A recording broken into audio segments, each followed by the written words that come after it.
नमस्कार, नवभारत समाचार के यूट्यूब प्लेटफॉर्म पर आपका स्वागत है। मैं हूं डॉक्टर नज़र अंसारी। दोस्तों, कल दिल्ली के रामलीला मैदान में पुरानी पेंशन बहाली को लेकर देश भर के लगभग 18 राज्यों के लोग जमा हुए और उनकी मांग पुरानी पेंशन बहाली को लेकर थी। दिल्ली में इस कदर भीड़ इतिहास में शायद ही कभी देखी गई हो। रामलीला मैदान में देश भर से आए लोगों ने पुरानी पेंशन बहाली की मांग की। इसके वीडियोस, फोटोज़ सोशल मीडिया पर वायरल हुए, ट्विटर पर वायरल हुए, लेकिन प्रमुख टीवी चैनल्स पे ये वीडियोस नहीं दिखाए गए। इसकी क्या वजह हो सकती है? दिल्ली के रामलीला मैदान में इतनी ज़्यादा तादाद में जमा हुए लोग किसी पॉलिटिकल पार्टी की तरफ से नहीं थे, ना ही उनको लाया गया था, बल्कि वो पुरानी पेंशन बहाली की मांग करने के लिए आए हुए थे। टीवी चैनल्स के ज़रिए जनता के बीच में ये भीड़ क्यों नहीं लाई गई, इसकी क्या वजह हो सकती है, इसके बारे में डिटेल जानकारी लेते हैं सीनियर पत्रकार अजीत अंजुम साहब से। आइए सुनते हैं उनका क्या कहना है इस पूरे मामले को लेकर। घंटों रामलीला मैदान में नारे लगाते रहे, जुमलों वाली ये सरकार अब नहीं चलेगी, अब नहीं चलेगी। और मांग क्या थी? ओल्ड पेंशन लागू करो। लेकिन किसी चैनल पर इनकी मांग, इनके नारे, इनका प्रदर्शन, इनका जनसैलाब, इनके नेताओं के भाषण शायद नहीं दिखा हो तो मेरे इस कमेंट बॉक्स में उस चैनल का नाम जरूर लिखिए। एक न्यूज 24 में एक माहौल क्या है, एक शो करते हैं राजीव रंजन, देश भर में घूमते हैं। उनके शो में जरूर दिखा जो मुझे जानकारी मिली, और राजीव रंजन ऐसे मौकों पर होते भी हैं। लेकिन बाकी चैनलों की बात करें, दर्जन से ज्यादा राष्ट्रीय चैनल, इतने लोग चलकर अलग अलग राज्यों से एक मांग को लेकर पहुंच जाएं, उस आंदोलन को बुलंद करने के लिए, उस आंदोलन की आवाज को प्रधानमंत्री मोदी तक या बीजेपी के शीर्ष पर बैठे लोगों तक पहुंचाने के लिए दिल्ली आ जाएं, दिल्ली में लाखों की भीड़ जुटाकर नारे लगाएं, सरकार तक अपनी आवाज पहुंचाने के लिए दिल्ली में इस तरह से प्रदर्शन करें, और उसके बाद उनकी आवाजों को अगर चैनलों पर जगह न दी जाए तो क्या कहेंगे आप? क्या वो अपनी भूमिका निभा रहे हैं? और तब उन्हें अगर गोदी मीडिया, मोदी समर्थक मीडिया, मोदी का चाटुकार मीडिया कहा जाता है, या हम जैसे लोग चैनलों की भूमिका पर इतने बार सवाल उठाते हैं, तो क्या गलत है? तकलीफ होती है लोगों को, चैनल के एंकर्स को, चेहरों को, मालिकों को, संपादकों को, कि उन्हें क्यों गोदी मीडिया कहा जाता है। लेकिन आज मीडिया ने क्या किया? मीडिया को क्या करना चाहिए? मीडिया का दायित्व तो क्या है? अगर लाखों लोग कोई मांग कर रहे हैं, कोई आंदोलन कर रहे हैं, कोई जनसमूह बनाकर जनसैलाब की शक्ल में कहीं जमा हो रहे हैं, और सरकार से उनकी कुछ मांग है, वो मांग वाजिब है, गैर वाजिब है, पूरी तरह वाजिब है, पूरी तरह गैर वाजिब है, बहस का विषय है।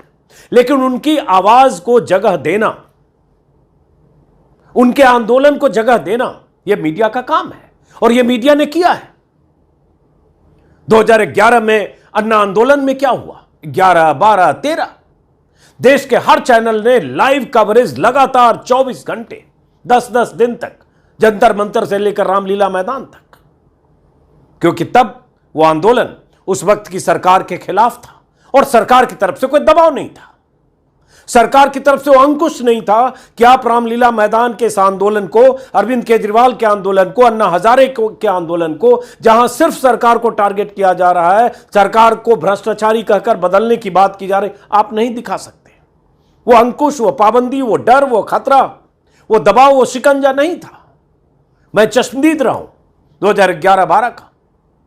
लेकिन आज दिल्ली में ऐसी भीड़ जुट जाए, ऐसे नारे लग रहे हो, दिल्ली की सड़कों पर हजारों की तादाद में स्टेशन से, बस स्टैंड से उतरकर भी रामलीला मैदान की तरफ पहुंच रही हो, और चैनलों में खबर न दिखे। इसलिए ऐसे वक्त में आपको मीडिया की भूमिका पर सवाल उठाने की भी जरूरत है, और साथ में सोशल मीडिया को मजबूत करने की भी जरूरत है। हम जैसे लोग जो यूट्यूब पर हैं, बहुत सारे लोग अच्छा काम कर रहे हैं, दर्जनों, 50 हो सकते हैं, सैकड़ों हो सकते हैं। उन आवाजों को पहचानिए, जिन आवाजों को मजबूत करने की जरूरत है, आपके सपोर्ट, सहयोग की जरूरत है, ताकि अगर ऐसा जन सैलाब, ऐसा जनसमूह, ऐसे लाखों लोग अपनी मांग को लेकर किसी मुद्दे पर सरकार के खिलाफ, सरकार पर दबाव बनाने के लिए आंदोलन करते हैं, सरकार की घेराबंदी के लिए अलग अलग राज्यों से चलकर दिल्ली पहुंच जाते हैं। बीजेपी शासित राज्यों में विरोध प्रदर्शन करते हुए जब वहां उनकी बातें नहीं सुनी जाती है, वहां उनकी मांगें नहीं सुनी जाती है, तो दिल्ली चले आते हैं ओपीएस की मांग को लेकर। ओल्ड पेंशन स्कीम, उस पर विस्तार से मैंने एक वीडियो में, हमारे वरिष्ठ सहयोगी हैं एनके सिंह, उन्होंने बताया, मैंने भी उसमें कुछ बात की, वो देख लीजिएगा। इसलिए ओपीएस के पहलुओं पर नहीं जा रहा हूं, अभी मैं मीडिया की भूमिका और आपके दायित्व पर जा रहा हूं। तो क्या करना चाहिए था? सोशल मीडिया ना होता तो कल्पना कीजिए, आज सुबह 10 बजे रामलीला मैदान भर चुका था। सुबह 10 बजे यह ना बीजेपी की तरफ से जुटाई गई भीड़ थी, ना कांग्रेस की तरफ से बसों में लाई गई भीड़ थी, न किसी सत्ता तंत्र के द्वारा, सांसदों के जत्थे के द्वारा यूपी और आसपास के राज्यों से जुटाई गई भीड़ थी, न प्रधानमंत्री की रैली के लिए थैली खोलकर लाई गई भीड़ थी, न वहां हजारों लाखों लोगों के लिए खाने के लिए लंगर भंडारा और यह सब इंतजाम किसी संगठन की तरफ से, सत्ताधारी दल की तरफ से किया गया था। ये वो लोग थे जिन्हें लगा कि उनकी जो आवाज है, ओल्ड पेंशन स्कीम जो 4 राज्यों में लागू है, बल्कि झारखंड ले लें तो 5, उन राज्यों में अगर लागू है वही ओल्ड पेंशन स्कीम हमें मिलनी चाहिए जो 2004 में खत्म हो गई, न्यू पेंशन स्कीम लागू हो गई। तो वो अगर दिल्ली आते हैं ऐसे चलकर, तो फिर मीडिया को क्या करना चाहिए? मीडिया को स्पेस देना चाहिए, वैसे ही वहां ओबी वैन लगना चाहिए था, वैसे ही दर्जनों रिपोर्टर होने चाहिए थे, वैसे ही वो चैनल के चमकदार चेहरे होने चाहिए थे जो ऐसे आंदोलनों में जाते रहे।